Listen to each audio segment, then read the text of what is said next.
ఉమ్మడి ఆదిలాబాద్ జిల్లాలో కొందరు అధికారులు ఇష్టారాజ్యంగా వ్యవహరిస్తున్నారా? ప్రభుత్వ సంక్షేమ పథకాల అమలులో భారీ అవినీతికి పాల్పడుతున్నారా? ఓ పథకం అమలులో జిల్లా ఇన్ఛార్జ్ మంత్రినే తప్పుదోవ పట్టించారా? ఇంతకీ మంత్రిని బోల్తా కొట్టించిన అధికారులు ఎవరు?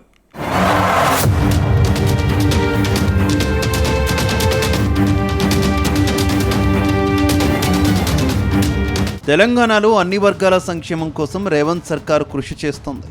ముఖ్యంగా రాష్ట్రంలో మెజారిటీ వర్గంగా ఉన్న ముదిరాజులు, గంగపుత్రుల ఉపాధి కోసం ప్రత్యేకంగా చేపల పెంపకాన్ని కొనసాగిస్తోంది. ఇటీవల పలు జిల్లాల్లో మంత్రులు చేప పిల్లల పెంపకాన్ని ప్రారంభించారు. అయితే చేప పిల్లల పెంపకాల్లో మత్స్యశాఖలోని కొందరు అధికారులు భారీ అవినీతికి పాల్పడినట్టు ఆరోపణలు వెల్లువెత్తుతున్నాయి. వారిపై కఠిన చర్యలు తీసుకోవాలని జిల్లా మత్స్యకారులు కలెక్టర్కు ఫిర్యాదు చేయడం ఇప్పుడు హాట్ టాపిక్గా మారింది.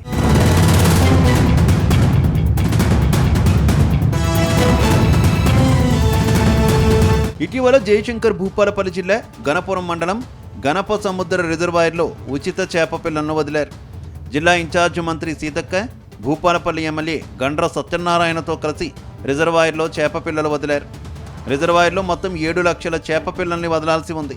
దాంతో 1-2 విడతల్లో కలిపి 1,36,000 చేప పిల్లల్ని వదిలారు. కానీ అధికారులు మాత్రం మొత్తం చేప పిల్లల్ని వదిలినట్టు రికార్డు సృష్టించి నిధులు మొత్తం స్వాహా చేశారని మత్స్యకారులు ఆరోపించారు.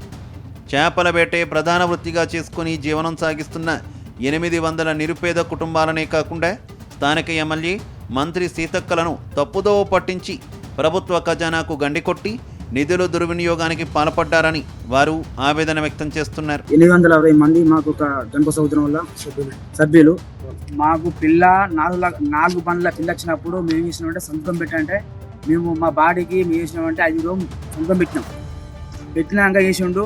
మళ్ళీ మీకు పిల్ల మీకు ఒక వారం రోజుల తర్వాత మీకు వస్తుంది, అప్పుడే మీకు మళ్ళీ మీకు సంతకాలు పెట్టుర్రి మేము, ఎందుకంటే మీరు పిల్ల పోసినట్టు సాక్షిగా అని చెప్పి మాయమాటలు చెప్పి మమ్మల్ని ఇట్లా సంతకం తీసుకున్నాడు సార్.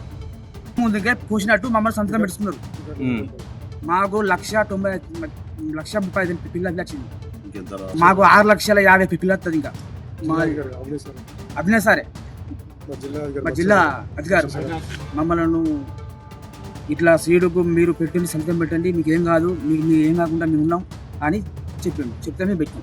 వాస్తవానికి గతేడాది సెప్టెంబర్ 10వ తేదీన గణప సముద్రం రిజర్వాయర్లో మంత్రి సీతక్క 56,000 చేప పిల్లలు వదిలారు.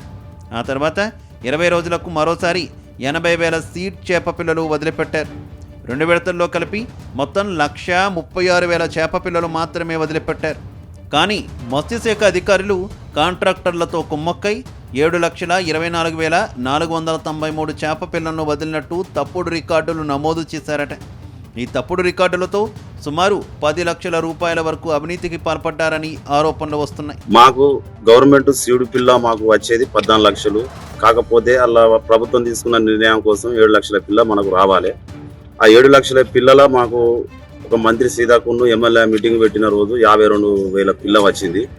దానికి ఆ రోజు ఆ మీటింగ్ అక్కడ కార్యక్రమం అయిపోయిన తర్వాత మాకు అవినాష్ సార్ను అక్కడ ఉన్న దాని అధికారులు ఏం చేసారు అంటే మా 9 మంది బాడీని తీసుకొని మీకు ఇప్పుడు ఇంకా వచ్చేది ఉన్నది పిల్ల, మీరు ఇప్పుడు సంతకాలు పెట్టండి అని ఒక డబల్గా వాళ్ళకి అనుకూలంగా మా దగ్గర నుంచి వెళ్ళి సంతకాలు తీసుకొని వాళ్ళు మళ్ళీ పిల్ల ఒక వారం 10 రోజుల తర్వాత మళ్ళీ ఒక 2 బండ్లు 3 బండ్లు తీసుకొచ్చి 90,000 పిల్ల పోసిండ్రు.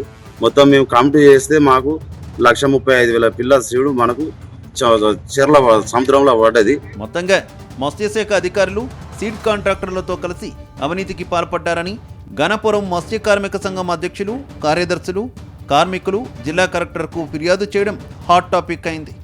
సాక్షాత్తు మంత్రి సీతక్క, స్థానిక ఎమ్మెల్యే గండ్ర సత్యనారాయణరావును తప్పుదోవ పట్టించిన అధికారులను సస్పెండ్ చేయాలనే డిమాండ్ వినిపిస్తుంది. అయితే జిల్లా కలెక్టర్ వారిపై శాఖాపరమైన చర్యలు తీసుకుంటారా లేక రాజకీయ ఒత్తిళ్లతో వదిలిపెడతారా అనేది త్వరలోనే తేలిపోనుంది.